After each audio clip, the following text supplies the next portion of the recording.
Welcome to the Evolve, Move, Play podcast, where we bring you the most interesting and enlightening conversations around movement practice and how you can become the most heroic version of yourself through pursuing movement that's relevant to your nature. This is a podcast that's going to feature some of the top movers in the world, some of the most amazing movement thinkers, and people from fields that are related to movement as far afield as evolutionary theory, strength and conditioning, and everything in between. So if you're interested in movement, please stick around. And if you like our work and want to support it, please consider supporting us on Patreon, because this podcast is completely listener supported. We don't want to take any advertising. We don't want to interrupt your experience of watching the show. So what really helps us get the best thinkers on, have the time to put these together, have the best quality for you guys as far as audio and video, is your support. So please consider supporting us and enjoy the rest of the show.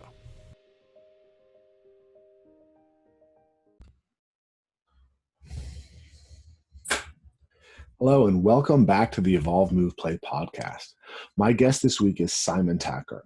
Simon is the founder of Ancestral Movement, and he's one of my favorite thinkers in the movement community. When I first developed Evolve, Move, Play, he was one of the first guys to reach out to me. His approach with Ancestral Movement is very parallel to a lot of the ideas with Evolve, Move, Play, but there's also important differences. My background is primarily from parkour and competitive martial arts, hard martial arts. Simon's background is in Capoeira, Asian martial arts, and meditative traditions. He studied those things in India, in Asia, and in Brazil. And then he's gone back to university to build a kind of set of intellectual tools to contextualize all those insights he's gained from those practices. So he's one of the most interesting guys for me to work with. I've had the chance to teach with him twice in Australia. I highly recommend working with him if you get a chance. He's not a guy who works hard to put his name out there, but he does incredible work. And he's very, very insightful. In this particular conversation, I'm pushing him really hard on the why of movement practice. And this is something that's kind of a theme that's going throughout the podcast that I'm putting out right now, particularly in relationship to my podcast with John Vervaeke. I pushed Simon a little bit harder than I would most guests because we have such a long-term friendship. And I think it pays off because it produces the grounds by which we can now have a much deeper conversation. Once we really get a clarity there, we get into a very interesting discussion around capoeira, what it does for you as a movement athlete, and what it teaches us about movement in general. So I think you guys are going to get a lot out of this interview. And I'm going to have Simon on again very soon so we can expand on the themes that we covered in this interview. It was not quite enough time for us to really dig into everything that we wanted to dig into. So this will be a really nice teaser and to get to know Simon. And also, I've interviewed Simon before on episode 5, so go back and check that out. He's one of the most important thinkers that's out there. He's not as well known as he should be. So I think you guys are going to really enjoy this. Without further ado, Simon Thakur. So welcome on the podcast, Simon. It's good to have you again. Hi, Rafe. Thank you. Good.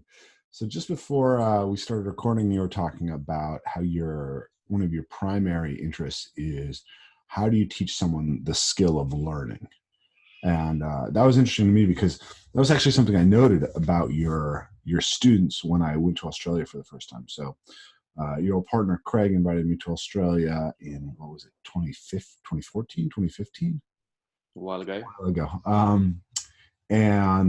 And so, there's a big kind of, there's a lot of correlations between the type of work that you guys were doing, the type of work that I was doing, but, you guys didn't have as much of an emphasis on the parkour background, so didn't kind of have some of the higher level, explosive technical skills. And so when I got there and started working with your students, what I noticed was they're pretty novices on some of the parkour practices, but they were extremely good at picking things up.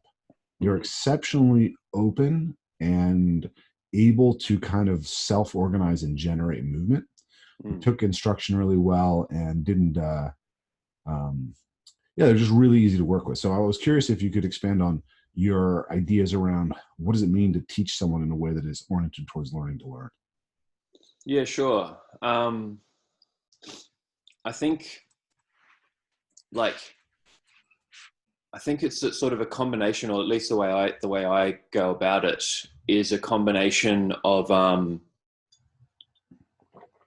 ideas and practices coming from my experience with more like internally sort of focused practices, including meditation, like Vipassana style Buddhist meditation, and other forms of like, like pranayama, breath awareness, and then moving into things like Feldenkrais method and Pilates and Tai Chi, where there's like this sort of, in some cases, a physiological awareness, a physiological focus, like the breath and the changes in heart rate and the changes in like, how do I feel? And in other cases, like Feldenkrais, for example, or Tai Chi and those other ones, where that's combined with an anatomical focus, like slow, smooth, reversible, often repetitive motions, going like, how are my joints positioned and moving through space? How do they feel as they're doing that? Is there any unnecessary tension that can be released? That sort of thing. So, so they I find help people develop this generalized skill of not just where and how is my body positioned and moving in space, but how does it feel while I'm doing that? So it cultivates a nice form of sensitivity. And obviously, in a lot of cases, it can be overemphasized at the expense of externally focused practices. And so for me, also with a long background in, I think, all these different sorts of martial arts and so on, but I think a real, one of the main ones which has influenced my practice is definitely the Capoeira Angola particularly, because in the Capoeira, there's a very much like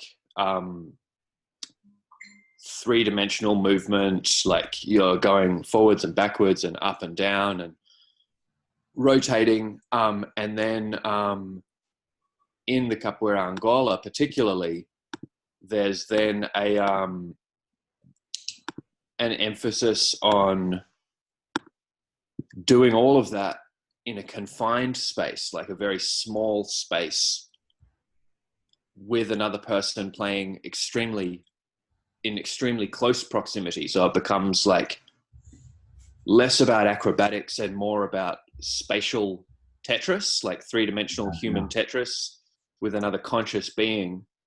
And then there's all of these other layers to it, right? It's like with the Capoeira, it's like, it's cooperative, but you're also trying to trick each other, but it has an established vocabulary. So you have clear expectations of like, look, for this period, we're not trying to trick each other.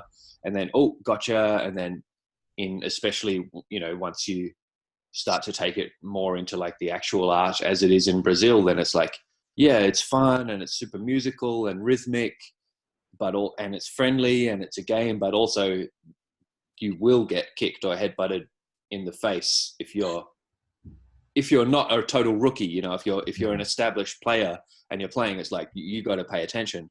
Yes. So the Capoeira I've found really, really influential in my practice and my teaching, because I felt like it made me better at learning physical skills. It's got that combination of excellent spatial awareness and spatial skills, great coordination, because you have to coordinate all of your limbs and your center of mass while going upside down and rotating, and not just paying attention to yourself, also paying attention to like you're moving around an obstacle, which is another human being who's also moving around, who might be attacking you. And it's rhythmic with music and singing, and you learn to play the instruments. You have to play the instruments. You have to do the songs. And also in Capoeira Angola, you play for quite a long time. Mm-hmm. Games can last for sometimes like, we'd sometimes play like non-stop one game, like you and your partner for 20 minutes. And then there's this whole, you're not just sensing them physically in that time. There's a very strong emotional, sometimes it's a battle, sometimes it's a communication going on through all of that. And so I found that because of all of that, when I would go and practice other martial arts or other physical disciplines, in many cases, I was able to pick them up really not like the best. I'm not like a super gifted athlete, but you can see a movement and get the gist of it pretty quickly Yeah. with that sort of practice. And then especially if you have the yogic aspect as well, where it's like and often contemporary dance kind of aspect as well, of like pick a joint, move it in a constrained shape in 3 dimensions, go to the next joint and do that and do that. Then with that combination of skills, there's a lot of physical disciplines which you can pick up fairly quickly. There's a lot that you can't, which those don't apply to, but still a lot of them, that does work. Well, let me stop you there, because I think you've laid out a lot of themes that I think would be really rich for us to go into. There's a lot of the stuff that I'm currently interested in, and a lot of the stuff that kind of is where your background and mind don't quite mesh. It's like there's this overlap, and then there's these places that I've explored more and you've explored more. And I think those create really interesting tensions in conversation. So you mentioned meditative practices like Vipassana and pranayama as in some sense donating to this ability to learn that you're looking at. You also mentioned what I would describe perhaps as embodiment practices or somatic practices, like Feldenkrais. So those are two kind of communities or traditions that are overlapping with the worlds that I work in, but that I don't have a deep background in. And so then you mentioned Capoeira, and that's another one that I think there's just a ton of interesting stuff there. So I want to kind of like just take a second and ground the conversation, and then we want to dig into all those themes. You also mentioned internal versus external practices, which is a huge theme that I really want to dig into. So, so I think it'd be really useful to kind of create a little framework around the conversation, then try to address these somewhat systematically. So, I just recently had the opportunity to interview John Vervaeke, who's a cognitive psychologist and cognitive scientist from the University of Toronto, and he's been very inspirational to me, along with Jordan Peterson, in thinking about a really broad frame about what is movement about. And so, Peterson talks about this idea of pursuing a heroic archetype. Vervaeke talks about the idea of what are you doing to grow your character? Like, this is Aristotle's question, and he brings, Vervaeke talks about this idea of psychotechnologies. Vipassana is a psychotechnology that if done correctly, the idea is it allows us to have greater insight into reality, to have greater wisdom, and greater ability to engage in process of self-transformation. And through transforming the world. And then you could look at Capoeira as a psychotechnology, right? Or a system of psychotechnologies. And so the idea that I'm interested in right now, that, like, as Vervaeke says, we need to create like an ecology of practices. So then the question is, we have this unique opportunity in history where, like, you can do Capoeira and Vipassana. And like traditionally, you wouldn't have had access to both of those. Those communities didn't overlap. But now we can pick and choose from them.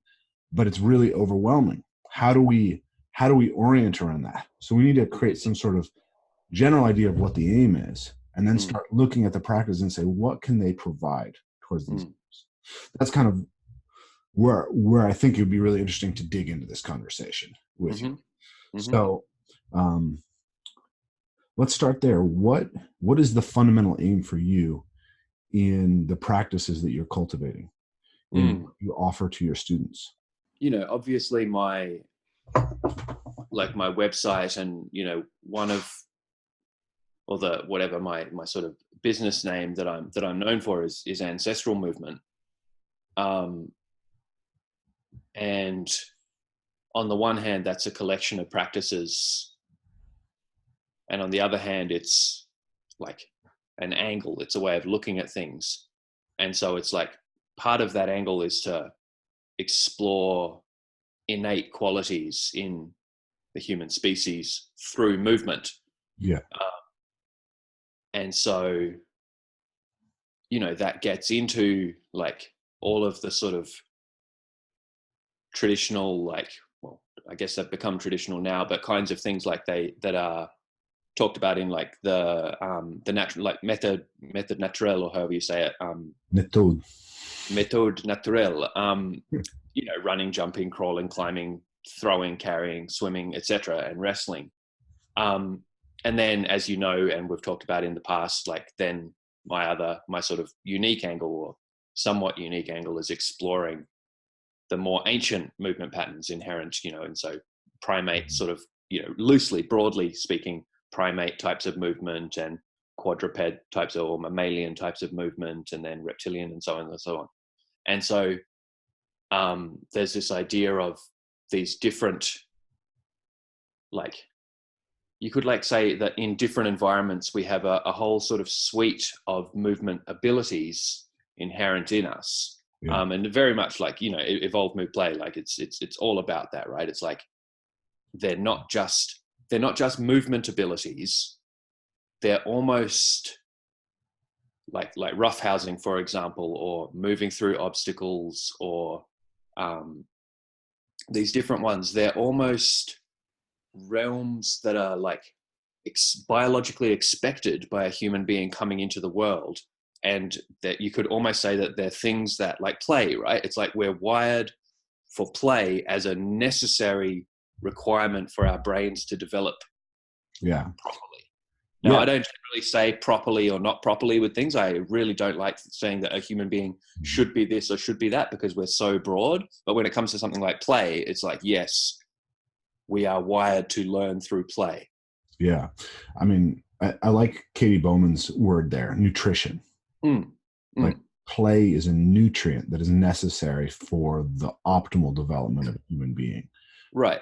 Movement of certain kinds, it provides the most nourishment. It's like, if I think about tree climbing, it's not necessarily that tree climbing is a necessary nutrient, but that it is the most dense way of achieving a lot of necessary nutrients. Right. And I do think when you talk about roughhousing, that is absolutely a necessary nutrient. Like, you need to be touching another. You need touch. Right. You need competition. You need pain, right? Actually, occasionally get hurt enough to stop and take information and have a model for what it feels like to be a little thing, and realize you don't want to hurt somebody else because you know what it feels like. Those things are really valuable. So I don't want to kind of steal your microphone here. That's just kind of the thoughts that came up for me. Yeah, for sure. So I think, to go back to the question, then it's sort of like, there's so many possibilities. And with what I teach, like the ancestral movement idea is often it often seems like we want to, we'll focus on the things that I like to emphasize, which other people don't emphasize. And so that's often when I get the time to write and that sort of thing, it's often I'll write about what other people aren't saying. But when I teach and in my own practice, that's often really not the case. Like I spend a lot of time doing a lot of things that a lot of other people are doing, because there's so much stuff that's absolutely fantastic, which works really well. And so it's like, look, people seem to thrive when they're given interesting physical games, interesting physical problem solving. A lot of the things that we practice in my group and in your group, it's like we're groups of adults, and we're creating a space where people have permission to keep playing in an adult way the kinds of movement games that we grew up playing as kids. Climbing trees, wrestling, tumbling on the ground, doing all sorts of throwing and catching games with balls, or playing with sticks. Like we do a lot of Kali and Eskrima kind of patterns, and dodging games, and all these different sorts of things. And my basic framework for the whole thing is you can make a spatial map and go, okay, internal focus, meditative and breathing practices to get a clearer and clearer sense of what's happening inside the body. How is my blood pressure, heart rate, breathing patterns, deep tension around the organs, feelings of heat and cold? How are those feelings fluctuating moment to moment in response to my own thoughts, in response to my movement, in response to what's happening in the outside world. And then the body maps, like proprioceptively, can I feel and use and express and play with and sense and communicate with my hands, my wrists, my elbows, my shoulders, like every little part, my rib cage, every part of the spine, every part of the hips, and open up the whole body. And so there's a strong rehabilitation element, because people will go, look, I've got knee problems, or my shoulder doesn't work, or this or this or this. So we refresh and clean the gunk out three-dimensionally from every part of the body, so that it has the freedom to move expressively, creatively, responsively in space. And then we go out another step into interacting with the space through tumbling, cartwheeling, dance type movements, or working, like playing in trees or playgrounds or those sorts of things. And then we make it interactive. It's like interacting with other humans, whether it's chasing or tagging or contact improvisation or capoeira or wrestling or massage or anything like that. So that adds, it's like the internal focus going into the external focus turns it from just awareness into sensitivity and communication with all of these possible benefits. It's sort of like we're continually working on, as adults, like rehabilitating our injuries and working with our sore bits and making our body sort of generally able to do whatever we might want to do. Yeah. Basic life, of course, and then anything that interests us. But then once we've got that base covered, and we never stop working on that, we keep working on that always. But then once that's covered, I feel like a lot of the other things where I'm saying it trains our sensitivity, our ability to like express and be creative and all the interactive stuff. I feel like it's making us like our body is what we feel the world, and we communicate with the world through this whole organ and with each other. And so it becomes this thing of like, becoming more expressive, becoming more communicative, and becoming more better able to feel and respond with the whole body is sort of the greater overarching benefit. I wouldn't necessarily say that to someone on the first day, though. You know what I mean? You repeat that? Being more able to feel and respond with the whole body to the constant changes that are happening moment to moment in the world around us, inside us and outside us. It's like I can feel what's coming from my own thoughts, my own feelings, my own past, my own whatever. I can feel what's happening outside and feel, and I can respond with my whole self, like creatively and flexibly and powerfully. Yeah. Yeah. It sounds almost like you're saying, to phrase it in the language that I would use, it's you're creating a more adaptable human being by definitely. Well, this is actually a very nice term that I get from Rafe again, which I really like. He talks about the idea of complexifying, right? Mm-hmm. That a process of complexifying is a simultaneous process of integration and segregation, right? Or so we are making things distinct, and we are also recognizing the commonalities, right? And so we can engage in either process, right? You can notice each little piece of your body, or you can notice how there are systems that move the entire thing. Right? So you can be able to say segment different parts of your torso, or you can use a wave that goes through your torso. And when you have the sophistication to do both, you essentially have a more complex ability to respond to things. And so that what you described to me, it sounds very much like this ecology of practices that Vivek is talking about, right? That's the concept I've been trying to work on. Exactly. Yeah. Yeah. You're majoring right now in ecology and anthropology, or ecology and evolutionary biology. Yeah. There we go. So, but what I heard was essentially like a meditation practice, Mm. a contemplation practice. And there's a distinction that I hadn't really understood until recently, but meditation, Mm. contemplation. So those are deep within the body, and then Mm-hmm. just observing outside of the body. Mm. And then there's a practice of embodiment, right? What the somatics people in the embodiment community are really interested in. Mm-hmm. What is it like to just be in the body and to change the relationship of being in the body? Mm-hmm. So you could go meditation, contemplation, embodiment, and then there's uh, environmental, right? Environmental connection, and then Mm-hmm. interactive connection, perhaps. Mm-hmm. And it's building those practices on each of these levels. Right. And yeah, I think that seems fantastically aligned with all the things that I'm interested in studying. The one interesting thing is that, like, for me, I find I really want to clarify the why, right? Mm. What is the value to, why choose this practice? Mm. What do you get, like, I almost think that these conversations, they get down to the root of philosophy of what the good is. Uh-huh. I was actually talking to Josef Frusic from Fighting Monkey this morning, and he was Nice. sort of giving me a hard time about, like, stop trying to define things so much. Just Uh-huh.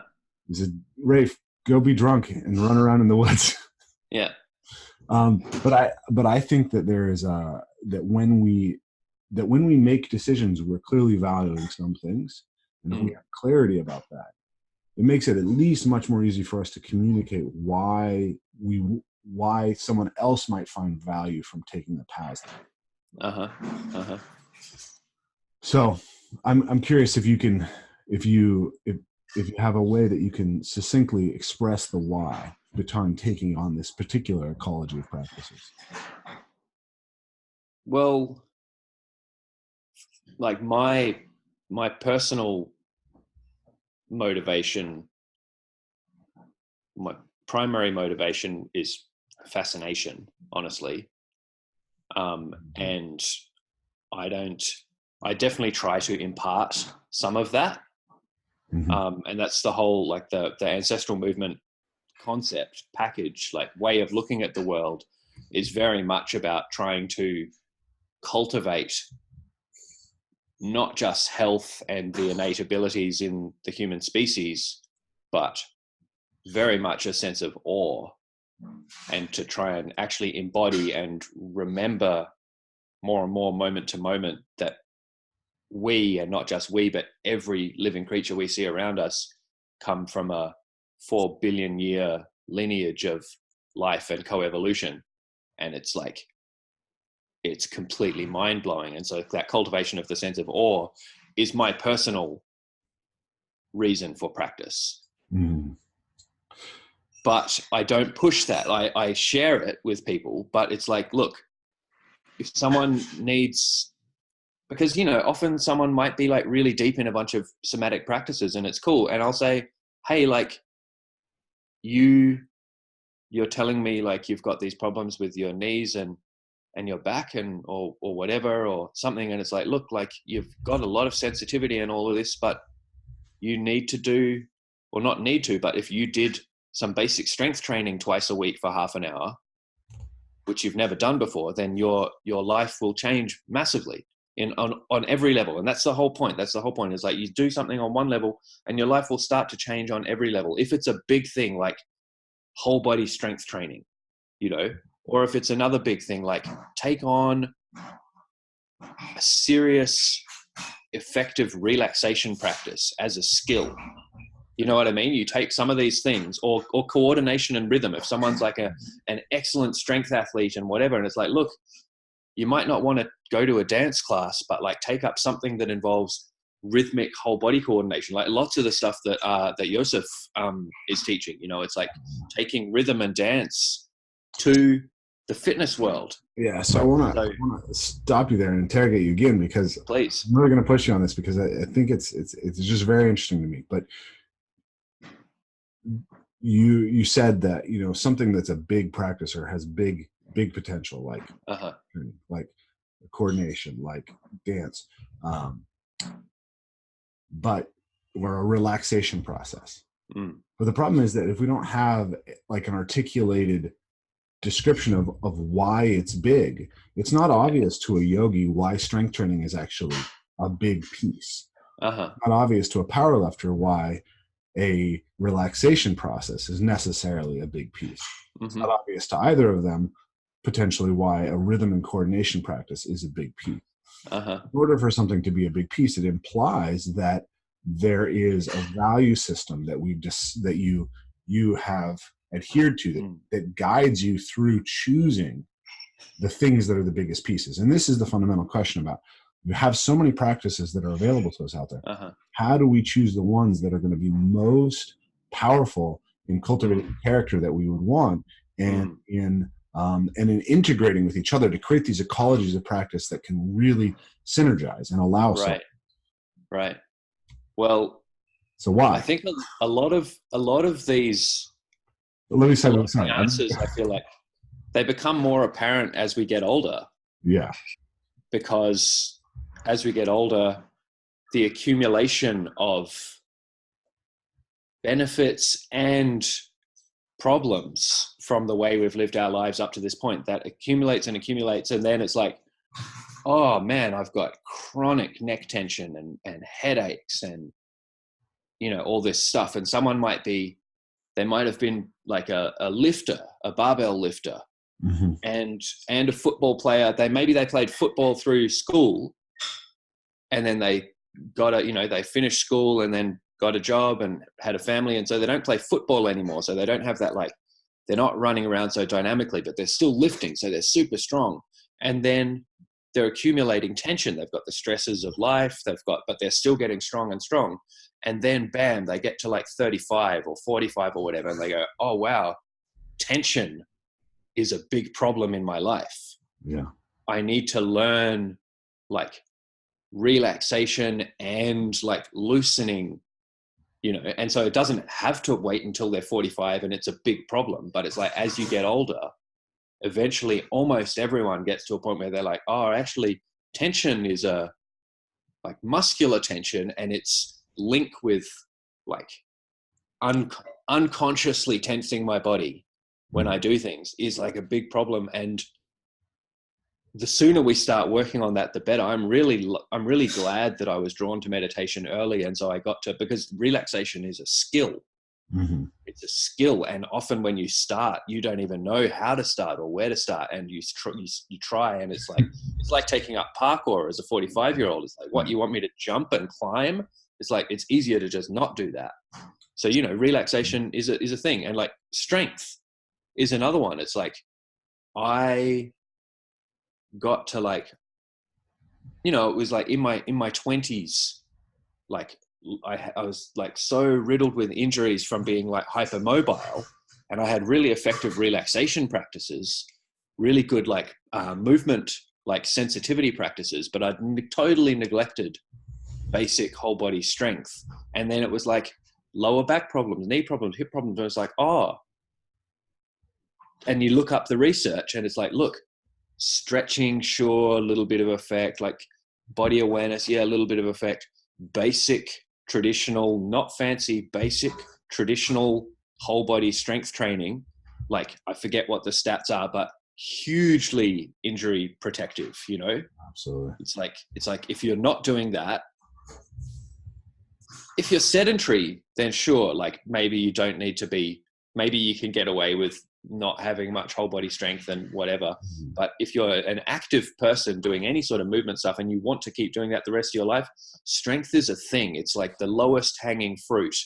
And if you're not hitting it and you've never hit it and you start hitting it, then it's like, so my answer to why these are benefits is often, if we neglect these things, then later on down the line, big problems show up. Maybe we're already some way down, some distance down the line, and the problems have started to show up. And so these are the ones which will really help. And then the coordination and rhythm and all of that sort of stuff aspect is like, look, all of these things, cardiovascular fitness, these things, but then coordination, spatial skills, reflexes, rhythm, and so on. There's all of this great research showing how those practices are massively neuroprotective and also neurogenerative. They make us grow new brain cells, they improve the connectivity of the brain, they prevent the development, I should say, what's the word, reduce or have some protective effect on the development of Alzheimer's and dementia and those sorts of things. So neuroprotective. Yeah. Those are some I think good valid reasons which most people would nod their heads. Good valid reasons. I think there's something more that you can name it, because mostly that's about avoiding things. Yeah. So again, the basic describing things as beneficial in preventing problems. Yeah. Totally. Well, I think that fundamentally people are actually more motivated by things that create positive things, that moving towards something, or at least both are valuable. Actually, both are very valuable. It's like Jordan Peterson gives an example of a rat, right? You put a rat in a cage, and you want it to see how hard it will pull on a spring to get out of that area. So you can waft cat odor in from one side, right? And that rat's going to try pretty hard to get out. Right? Yeah. But then you could waft in the smell of an estrus female, right? That's a fertile female who's ready to mate from the other side. And he's going to work harder. And the same thing, if you're smelling the estrus female first, and then you put the cat, he's still going to work harder. Yeah. So the idea is that you want to put the things that you don't want at your back, giving wind to your sails. And then you want the things that you do want pulling you forward. Right. And so I think that framing the value of practices in solely in avoiding things, like you should strength train, because otherwise you're probably going to have a painful back and painful knees when you're 45. I think that's less powerful than saying you should strength train because you're going to avoid things, but also you're going to get things. You're going to become a person that you would admire. You're going to be able to do things. You're going to be able to move into the world and have access to things. For sure.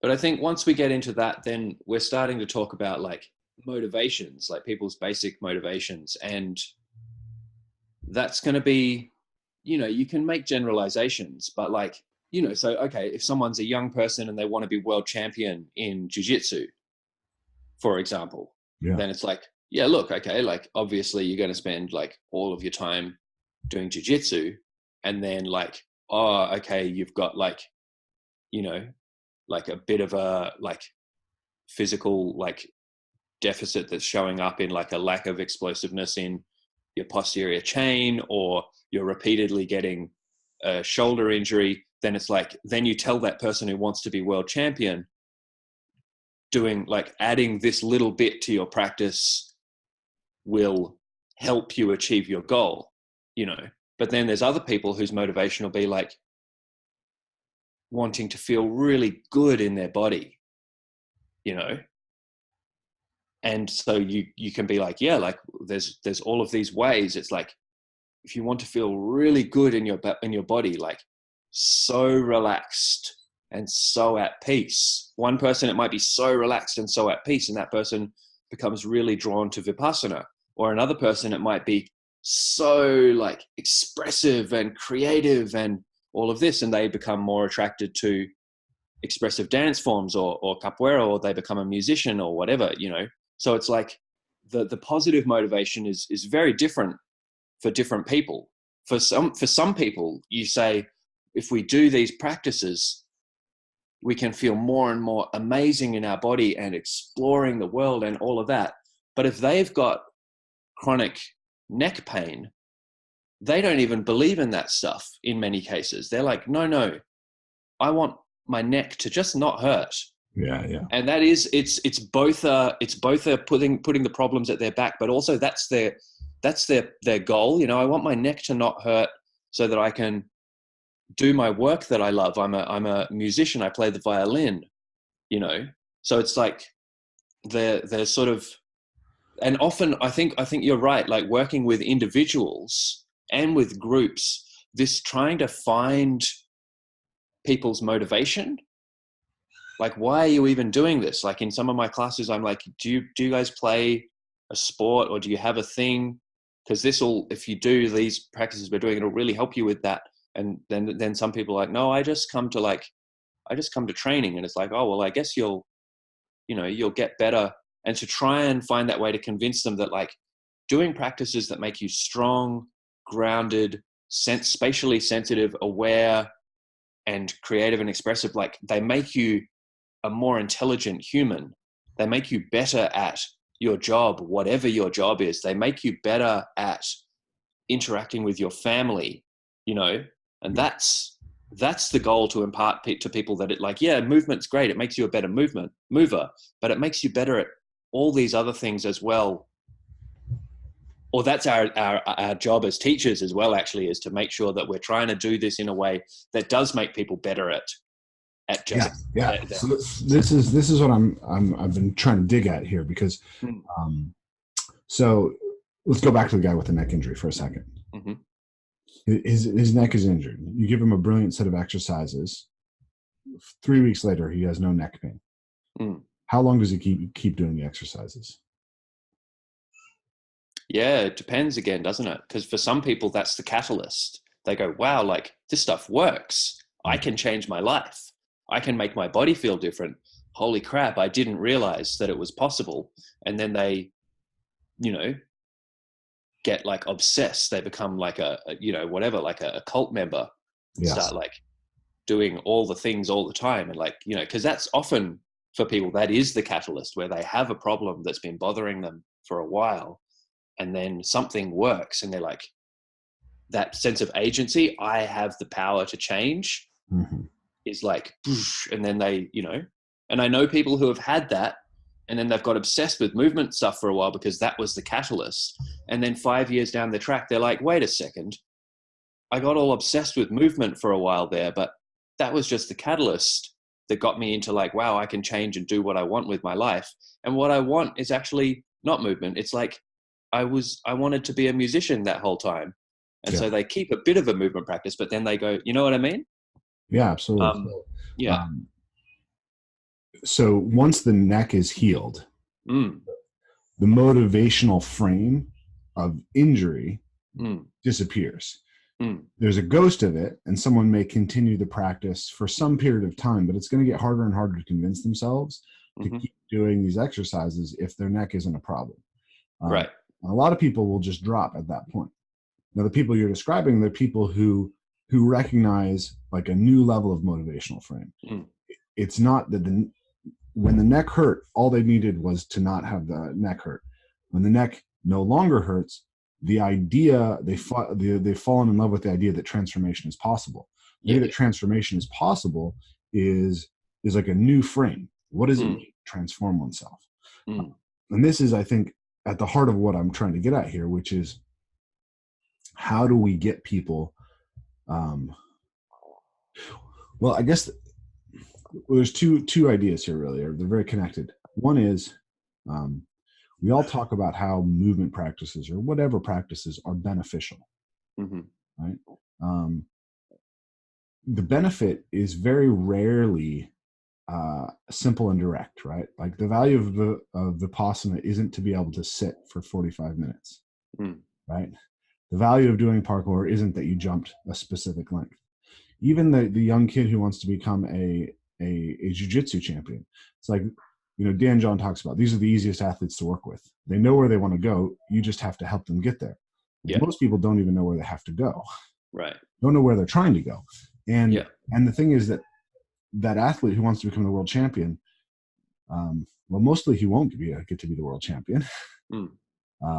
But even if he does, he may find that wasn't the thing that actually motivated him in the first place. It can be extremely disappointing and disheartening to have invested, 4 hours a day for 10 years into a practice to achieve one moment and have that moment feel empty. So one of the key concepts that I've been thinking about for a long time is what makes it sustainable. And then all the people who do practice, right? Everyone who I meet who has been in love with surfing or jujitsu or whatever for a really long time, I always ask them, like, what keeps you coming back to it? And the answer always has to do somehow with the idea that the practice transforms the self, and that the self that they become through the practice, they value. Mm. And so then I guess the question that I like to ask is, are we designing our practices to best capture that potential for self-transformation? Mm. And what is it that we're trying to transform towards? Mm. Right? Like if we know that better, it seems to me that we can make practices that work better, and we can articulate those practices for the people who come to be our students in a way Right. that's going to make it the most useful, the highest conversion to students, Mm. and the highest compliance as students, because they know Mm. the map of where they're going, and that map is meaningful to them. Yeah.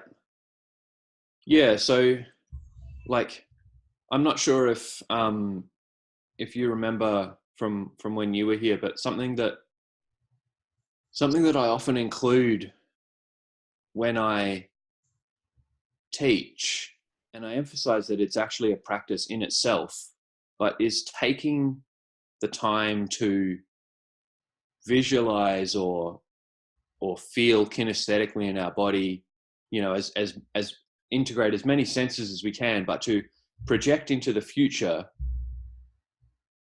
our future self Yeah. who has got better at these practices that we're working on. Or, like, if it was a rehabilitation context, then like able to move freely again, but then able to move freely and joyfully. And then often, like, what we might do on retreats is, like, we've been working through the evolutionary movements, and we can feel that clearer sense of ancestry in the body, and like everything's relaxed and powerful, and all of the joints and the fishy lizard spine is like fully awake, and like whatever. And then we project, and we imagine, if everyone, like the human species, you go, wow, imagine whole cultures or whole communities where everyone had that degree of embodiment, and kids grew up seeing their parents playing and swinging in the trees and wrestling, and like everyone was like embodied and joyful. And we project and we create an image, an emotionally resonant image, which we hold in front of ourselves, and we feel it, and we feel that we're moving towards it. And so that practice, I started sharing it because I realized that it's something that I do a lot, where I'm like, man, like I'm working on whatever it is I'm working on. I'm doing a lot of jiu-jitsu at the moment. And it's like, yeah, like I'm not like visualizing myself being the amazing jiu-jitsu master, but I'm constantly feeling these movements that I'm learning, watching the people at the gym who are better at those things, watching YouTube, like watching like really good people, and going like, yeah, like I want to move more towards that. I want to be able to do that. I want to be able to do that. And same with the Vipassana. When I started meditating, it was like, yeah, I could, and I was naturally drawn to meditation. So it was like a bit easier for me than for some, but the sitting and the feeling tension dropping away, the feeling the sensitivity growing, the calming down of the mental fluctuations, and the taste of that growing peace and bliss that comes from that. And then projecting that into the future and going, wow, like to get really good at this would be like amazing. Wow, wow, wow. And then when I started teaching, I realized that some of my students weren't doing this. Some of my students, for whatever reason, they would come to practice and they'd do some things, but they weren't necessarily projecting into the future, even a few months. Yeah. And then I was talking about it with a friend, and he put me onto this book, which I really enjoyed at the time. It's called The Talent Code. I'm Yeah. not sure if you've read it. Have you read it? I haven't read it. It's on my list. I'm Yeah. aware of some of the arguments in it. I'm really interested in it. It's great. And I read it like 10 years ago now, and I haven't gone back to like check over the research that he mentions. I think Dan Coyle, I think, is the author's name, but he mentions these case studies where he's like, in skill acquisition, with like, he used the example of like trumpet players and basketballers, I think, Mm-hmm. because he went to all these hot spots that were producing prodigies.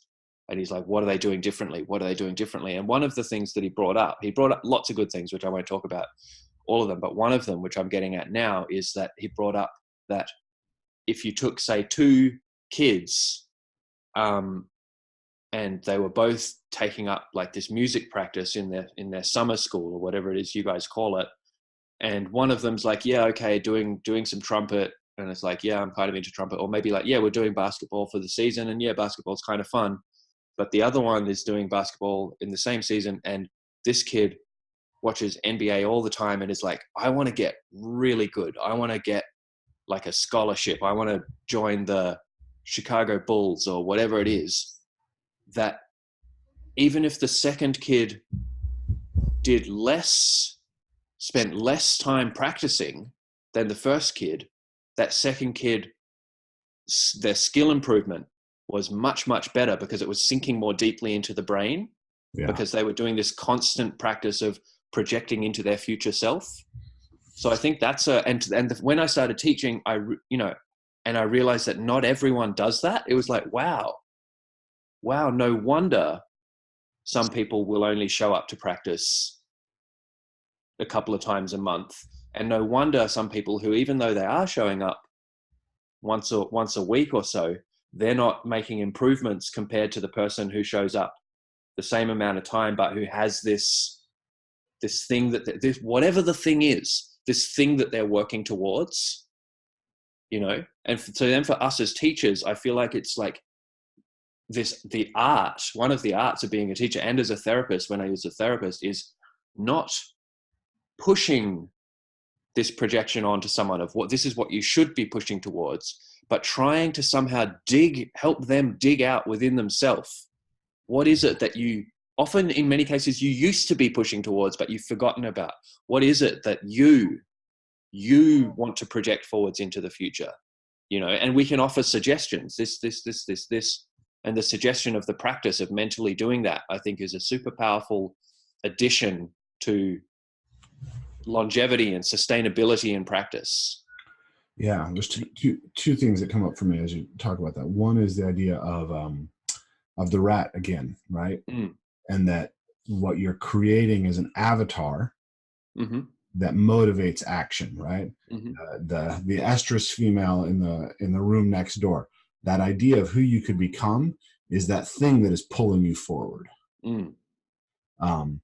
And then the other one is this idea that of relevance, right?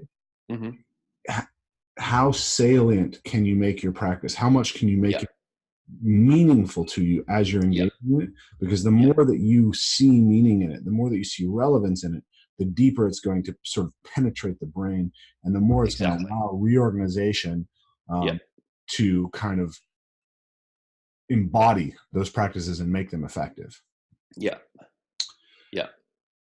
So that's the real key with the future projection of and that's why it's like, you can't say to someone, imagine yourself being good at this, if they don't care about it. It's like they've got to find that projection which is as emotionally powerful as it can be for them, because that's what's going to trigger those brain changes. Absolutely. I mean, that's very much along the lines of all this stuff that I'm researching on self-organization in movement practice, right? And the same thing, self-organization around motivation. And the role of the teacher isn't so much to give the correct movement or to give the correct ideal as it is to help the student reveal to themselves what their correct movement pattern is, what their optimal ideal to be aimed at is. Right. So I wanted to loop back to the beginning and talk a little bit about Capoeira. Right. Because I think it's an interesting kind of example of this idea of learning to learn, and of how we adopt and utilize these kind of technologies of mind or psychotechnologies. You said that you felt like because Capoeira is this kind of, especially the Angola game, is this sort of human Tetris, where you're oriented, and that it has the element of rhythm and coordination to music. It has the element of competition, and it has the element of cooperation. You felt like it gave you a platform to learn more powerfully as you walked into other arts. I found that really interesting because when I first started really thinking a lot about movement, I was a gymnastics coach, and I was training martial arts, or had trained martial arts, and I wanted to get back into martial arts. And then I started training parkour. Mm-hmm. And I was at a gymnastics regional congress, and there was a Cirque du Soleil scout. Mm. And at the same time, I was training CrossFit a little bit, and I was very Mm-hmm. interested in kind of the ideas that were coming out of CrossFit. One thing that CrossFit said was gymnasts learn sports faster than other athletes. Mm. The idea being that kind of, I'm actually not sure what their idea was, but somehow you're supposed to do gymnastic stuff. Mm-hmm. My perception of that was the reason that gymnasts learn sports faster was because they're constantly dealing with this complexification of movement. They were Mm. learning the skill of learning, seemingly. Yeah. Okay. So I talked to the Cirque du Soleil coach, and he said, yeah, gymnasts learn pretty quickly, free runners learn pretty quickly, but absolutely the fastest people to deal with any new challenge in Cirque, because they're always coming up with new little problems hanging out in Cirque, and they've got all these different athletes from different backgrounds. So the capoeiristas are always the fastest. Mm. They said it was interesting too because they never maintain their interest in anything other than capoeira very long. Huh. So when all the Cirque players are messing around with some new challenge, some of the capoeiristas will come over and they'll be the first to solve it, and then they'll go back and get in the Hoda again because that's what they live for. Uh-huh. And that stuck in my head for a long time. And what I came up with is exactly the sort of the things that you mentioned. Mm. It's free form, it's complexity, but it's reactive complexity rather than volitional complexity. Yeah. And it has the element of cooperation, so you can Yeah. dance with somebody, competition, it donates to fighting or any sort of team sport, and music. Yep. And all those things kind of donate to these different practices that you Yeah. Yeah. But what's interesting about capoeira is that it has in my experience of working with teachers of capoeira, it has a extremely minimally developed sort of pedagogical system, or at least it looks that way from the outside. Mm-hmm. It seems to be relying largely on self-organization and implicit learning. And sometimes it's dangerous because they ask people to do things that are totally unprepared for because they don't know they don't have a theory of how to recognize when somebody is prepared for it. Yeah. So it seems to me that athletes who make it in capoeira do very, very well. But a lot of people get cul-de-saced in the entry point because they accumulate injuries or because they get stuck and they don't have tools to make it past those places. Yeah. And so there's something in there about, I think there's a lot of insight by looking at something like capoeira about how we can utilize implicit learning, how we can use a system that has this broad set of cultivations, but also where it's necessary to bring in explicit learning and systematic stuff to support that process. Yeah. Yeah. So capoeira I find is really interesting that like even looked at on its own terms. So not going like, how would like capoeira make you better at anything else, but just the art of capoeira is like, because the systematic teaching is a very new development in the art. Yeah. So now we have capoeira schools, and you'll learn, you'll have people standing in rows doing Melu de French and Armada and Habajia Haya and Jinga, and like mirroring each other's movements and doing it all together, standing in lines, facing the mirror, that sort of thing. And nowadays you'll have this in, like when I was learning capoeira back in the early 2000s and stuff, like you'll have this very common, in a lot of schools, very common experience of people who they might have been learning the movements for a year, but they haven't yet learned how to play the game. And they're terrified of the game because they're terrified of, in the game, doing the movements wrong. And that's why you get this often. And this is why I love, there's amazing capoeira in all of the genres of capoeira, but I love the capoeira Angola because of the close proximity. Because in a lot of the other styles of capoeira, you get these thing of two people standing in front of each other doing their movements. And it's like, I need you to get out of my way so that I can do my movement. And then it's like, oh, cool, you did a movement, I'll do a movement. And then someone else will be like, ooh, that was a cool movement, I'll try and do it. And it becomes a breakdance battle, basically. Yeah.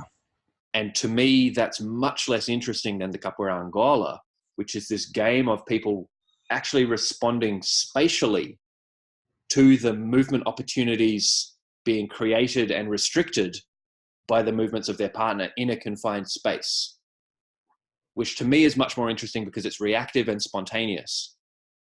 And so now when I teach, like, you know, I haven't been teaching strictly Capoeira for many years now, but we bring in a lot of the elements of Capoeira in the classes and retreats and things that I teach.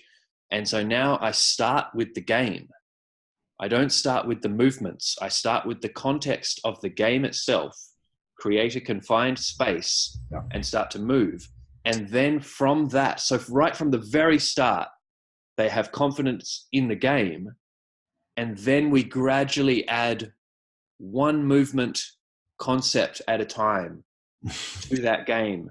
And you'll have people in their first session playing an amazing game of, it's not strictly Capoeira, but it's close to it. And then if I wanted to take that person and bring in the berimbau and bring in the traditional movements, within a week, they would be playing equivalent to people who, when I was learning Capoeira, would have been like 2 or 3 years in. Yeah. You know?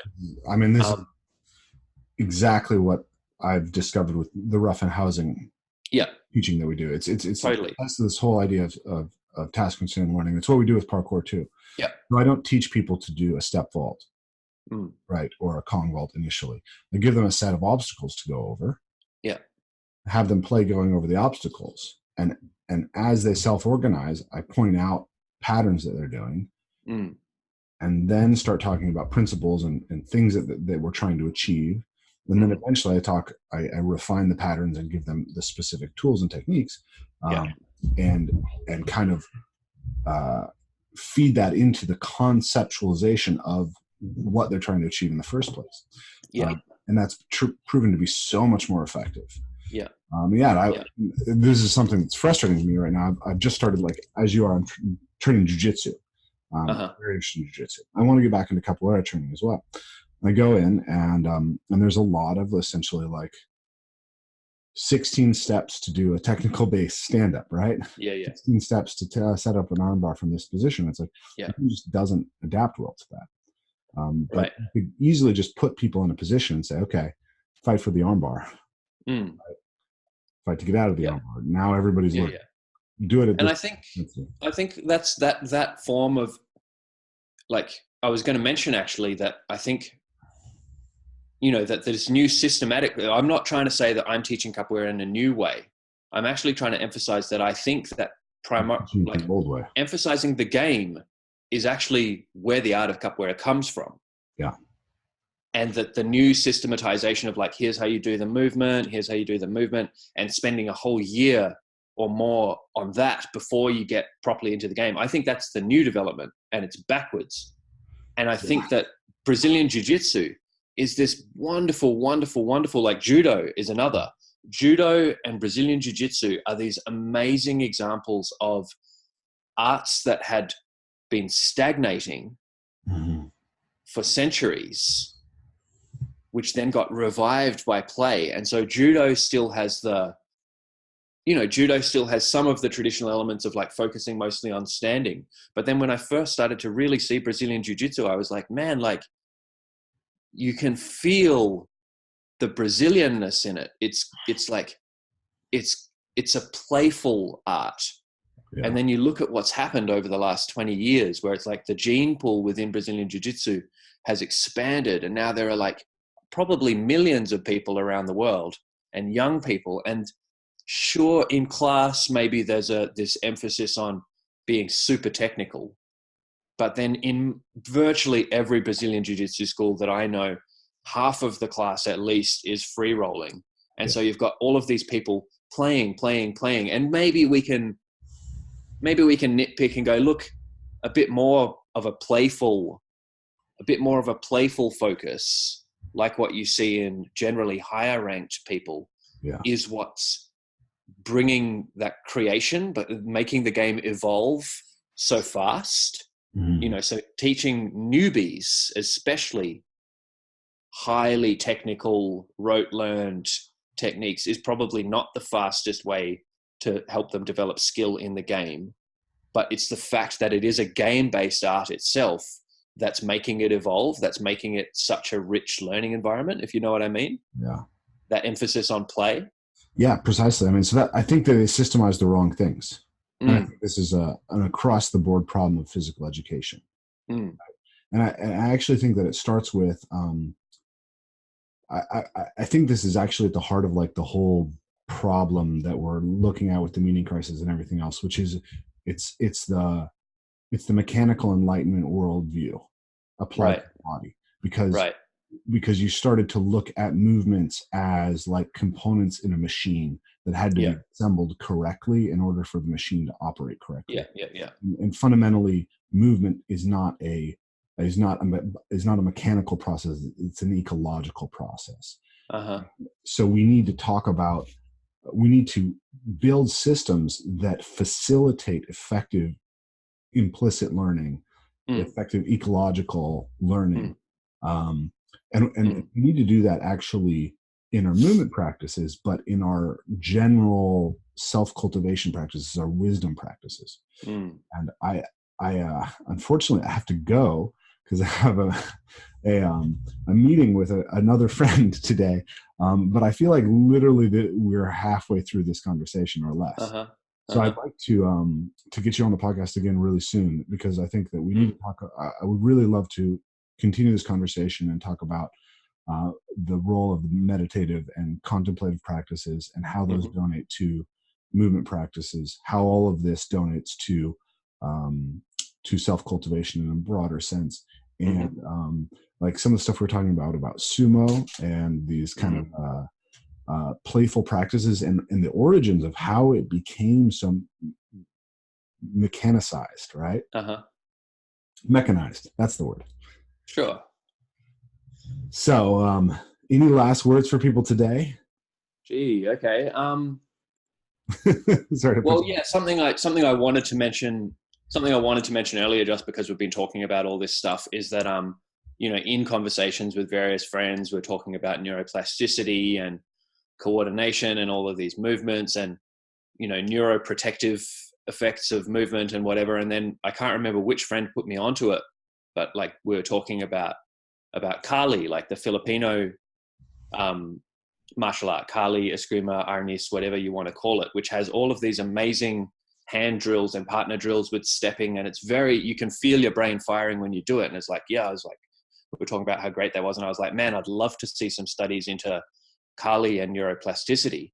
And this friend who I was talking to was like, oh, there's this guy, Paul McCarthy, who's got a whole thing called Cognitive Kali, and he works at UCLA and he's working with neuroscientists and all of this. And so I checked it out and it's like awesome. It's like exactly the kind of stuff from a science perspective that I've been wanting to see. I would love to see someone doing cognitive capoeira, it's like, because he's working with neuroscientists, they're doing stuff and they're using Kali, this traditional Filipino martial art, not like he's a martial artist. He trains with Dan Inosanto, but they're teaching it as for its cognitive benefits and researching all of this, like crossing the midline, coordination drills, switching between patterns, and like using all of the terminology, cognitive flexibility, like, how it trains working memory, all of these things. So I think you should check it out, Cognitive Kali. They're doing great research, and it's like, and Paul has this great thing where he's like, he's made up this word. He's like, look, you take one of these arts or one of these simple practices